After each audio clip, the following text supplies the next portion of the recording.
Crumpets, welcome to Tea Time. It is our 90th episode. Can you believe that we've done 90 of these things? This is just a little bit insane. This week we have a special guest. It is Jen Klonsky. She's an executive editor here at HarperCollins, and she's going to answer all of your questions about how did she become an editor, how do you become an editor, what does an editor even do? I don't know. I'm going to be learning a lot of things, and probably you are too.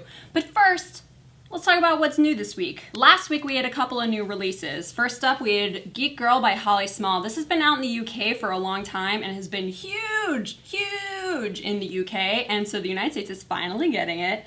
It's really exciting. And this is about a girl, Harriet Manners. Should I say this with a British accent? Harriet Manners, who's a total geek, and she gets discovered by a modeling agency, and basically, they want her to stop being such a nerd and become a hot supermodel. Can she do it? Tune in and read the book to find out. Oh god, that was just really bad. But anyway, Geek Girl, on sale now. Last week we also published Playlists for the Dead by Michelle Fokoff. Guys, this cover, I mean, we've talked about this cover in the last tea time, but every time I look at it, I just think that this is like the most amazing thing I've seen in a while. Oh, it's so pretty. Anyway, it's about a boy whose best friend has committed suicide, and in order for him to sort of deal with the aftermath of his friend's suicide, he listens to the playlist that his friend left behind, and it's all about how music is transformative and helps you deal with certain things and how important music is in your life. It comes with a fun little soundtrack. So, Playlist for the Dead, on sale now. Fans of The Madman's Daughter, the series is over. As of last week, we've been weeping because it's over. So yeah, Madman's Daughter, the Gothic trilogy retelling epic saga written by Megan Shepherd is over. It started with Madman's Daughter, then it went into Her Dark Curiosity, and finally A Cold Legacy, which went on sale last week. I believe it takes place in Scotland, and I'm not even gonna try to do a Scottish accent because that would just be like really out.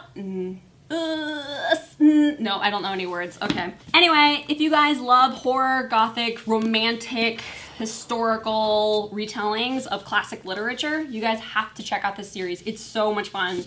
And now it's over. You don't even have to wait for any more books because it's done. So that's that. Okay, we have one novella on sale this week. It is Die Once More by Amy Plum. I don't know if you guys can see that. See, this is why e-readers are hard, because it's like shiny things. Die Once More is the novella in the Die For Me series by Amy Plum. If you guys haven't read that series, it's a very romantic, supernatural, paranormal, very steamy romance. And the first books are set in Paris and France, but this one looks like it's going to be set in New York because, you know, I recognize that building. I see that sometimes when I walk to work. So that's out this week. Things that you may have missed that happened last week on the Epic Reads blog. Here's what we have. We created a YA reading playlist. This was inspired by Playlist for the Dead. We asked for your recommendations on what are your favorite books that heavily feature music, playlists, bands, I don't know, main character that like plays the violin or something. Anyway, music is a main part of the storyline, and these were the recommendations that you guys sent in from Twitter and Facebook. And you can download this and take a look at it and tell us your own recommendations over on epicreads.com on the blog. We have a couple of things for the Selection series fans. First up, do you guys remember that book trailer that we posted for The One last year and how awesome it was? And she kind of like descends down the stairs and like stands in front of the window in that giant dress. Yeah. So the music from that trailer is now available for download. The guy that created it was like, hey, I kind of want to like, you know, spread the love and give that out. And we're like, we'll take it. So you can now download that. Go to epicreads.com to download. You guys probably already saw this and you've already been obsessed with it. But I'm going to bring it up again, just in case you missed it. The Insurgent posters are here. The movie tie-in edition is here. And it looks like this. And it's got Theo on it. And that's all I'm going to say. Oh, right, one more thing. We have an exclusive Vanishing Girls short story from Lauren Oliver. We are very, very excited to be talking about this book. Look, it's the final cover. Oh, Isn't it so pretty? What just fell out? I think popcorn just fell out. Somebody was reading this while eating popcorn. Not cool. Anyway, Vanishing Girls by Lauren Oliver. We have an exclusive short story. The first part's posted. Second part will be going up on February 6th. Head to epicreads.com to read it.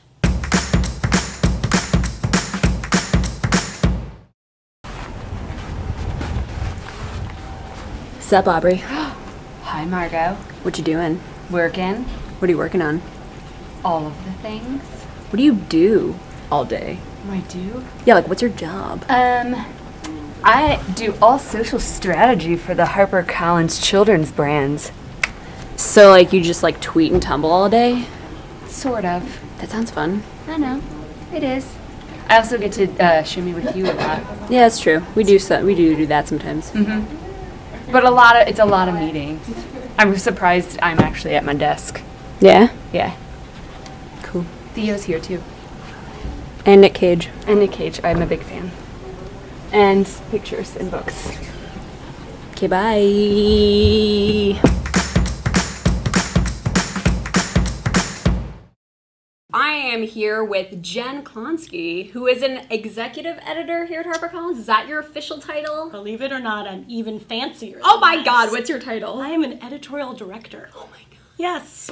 Does an executive editor, does that role even exist? Did I just make that up? No, it totally exists. You did a good job. Okay, cool. So we wanted to bring on an editor to answer some of your questions and get to know what it's like to be an editor and all of that good fun stuff. Great. So why don't you tell us a little bit about some of the projects that you work on here? Stuff we've done in the past that you may have heard of. Yes. Includes Pretty Little Liars. Name drop some more. We also published all of Lauren Conrad's stuff. Ah, yes. So, yeah, and do you guys remember The Lux? Oh my God, those books, those historical fiction books with the big, beautiful dresses. Yes. You worked on those? My team did. Yes. God, that's awesome. For books that are already written and coming in and I'm acquiring them for publication, I am basically the author's first and closest reader. So I'm really just working with the author to get the book make the book the best version of itself, which I think I said before, but that's always what I mean. So I'm not there to put my stamp on it. My name is not on this book, but I am there to give the editor comments that are big, like, I don't know, the second half feels a little slow, or comments that are small, like, I just don't know that she would say this or wear these shoes, and everything in between. And so that process is kind of ongoing for a while. In addition to that, on a kind of day-to-day basis, I have a lot of meetings in-house where I am telling everyone on my team, so sales, marketing, publicity, design, all about the books. Here's what it is, here's what it's like, here's what I think it could look like, here's what I think it's going to feel like, here's when I think we could publish it, here's how long it might be. It's really fun to hear the editors sort of pitch the other departments about their books, because you guys, it's like their job to get us really excited about the books, so it's really fun to be in those and be like, tell me more. So we have some questions from our YouTube audience. Hey Crumpets on YouTube, what's up? So Haley Pryor asks, I'm wanting to be an editor and I've been doing my research, but I wanted to know from an actual editor, where did you go to college and how did you get into HarperCollins? So basically, we'll start from the beginning. Yeah, so I went to Boston University. Boston Red Sox. Boo. Yankees! Yay! Liberal arts college, liberal arts degree. I was an English major. I think probably the large majority of editors were English majors.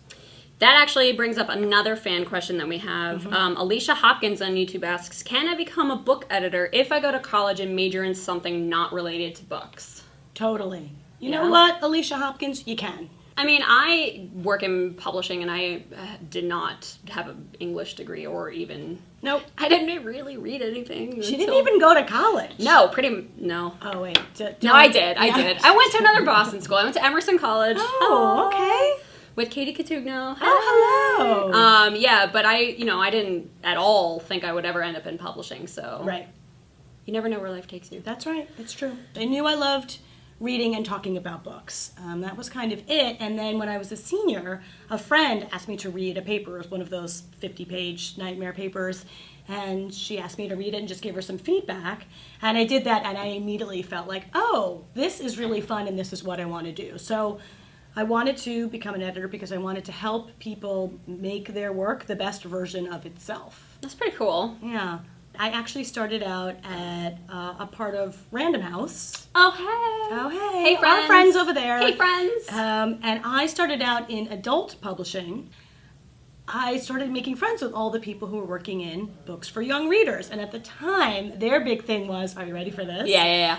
They were totally publishing like Sweet Valley High. Yes. And Sweet Valley University. And Babysitter's Club. And they were doing Choose Your Own Adventure. Oh my God. And all this fun stuff. And I thought, oh my gosh, is this something we can do for a living? Because this is what I want to do. I'm going to take a question from Twitter. I'm probably going to mispronounce this, but Judiel at got1989 moves. That's a very long Twitter cool. handle. Yeah, it's kind of cool. We like it. Right? What does an editor actually do? Do they fix grammatical mistakes? Do you add ideas for the plot? Mm-hmm. Okay. I'm going to pull back the curtain and show you what really happens. So, here's the good news. I do not fix grammatical mistakes. I can, and where I see them happening, I do, but that is somebody else's whole job. Okay, well, Sherry from Twitter at ButterflyGirl126 asks, what's the difference between an editor and a copy editor? Great. So A copy editor, and thank goodness for copy editors, they are dotting the I's, they are crossing the T's, they are making sure if she was wearing a skirt on page 5, she's still got a skirt on page 8, not pants. So they're like the continuity era people in movies. Yes, and so much more. And so much more, yeah. Yeah, they're great. And they're also, anytime anything, everything is about sense and logic and readability, and they are there as a kind of backup person. That sounds marginalizing. They are there as a very important part of the publishing process to make sure it all makes sense. So that's just copy editing. That's copy editing. They're the ones that do all the grammar and spelling. So in another episode, we'll probably ask you more questions like, how do I get my book published? And what do you look for in manuscripts and things like that? But, for now, we wanted just to know, how do you get a job as an editor in publishing? If you're hiring somebody in your department, what do you look for when you're hiring? What I'm looking for when I'm hiring somebody, and let's say I'm hiring an editorial assistant, is, listen, it's cool if you worked on your literary newspaper in college. That's great. That's not actually the thing that I'm looking for per se. What I'm looking for is a person who really, really loves to read, know how what she or he loves to read fits into like the larger marketplace. So if you love to read poetry and adult nonfiction, then if you're interviewing with me, I will ask you why you're interviewing with me. But more than that, if you love to read, I will probably ask you, what are you reading right now? What did you read last year? What was your favorite book when you were 10? And I will want to hear you talk about those books in a way that tells me, like if I ask you if you liked Twilight, I don't want to just hear, I liked it, or I didn't like it. I want to hear, I liked it because, I didn't like it because, here's why I went on to read the second and third books, here's why I didn't. So just be able to talk sort of critically about books. So we're going to bring Sarah Kaufman on next week, the designer for Red Queen, which Jen worked on. And we're going to talk about what it's like to be a designer and what it was like designing that book because, it's a pretty one. That is a whole world of magic. I don't know how they do that. I know. It's like, it is just magic. It's magic. It's just straight up. They're just like... She may just fly in here. I don't even know. On her broom, on a magic carpet. Yeah. On a paintbrush? Oh, what's it called in Avatar? The thing that floats. Oh God, I can't believe I don't remember the name. I don't know. Yeah, sorry. Somebody will tell me in the comments below. Anyway, if you guys have questions for Sarah Kaufman, the designer, leave them in the comments below, and we will see you guys in 2 weeks. Thanks for having me. Get that and we should shimmy. We should shimmy too. Ready? Just a little. There you go. There you go. The side shimmy.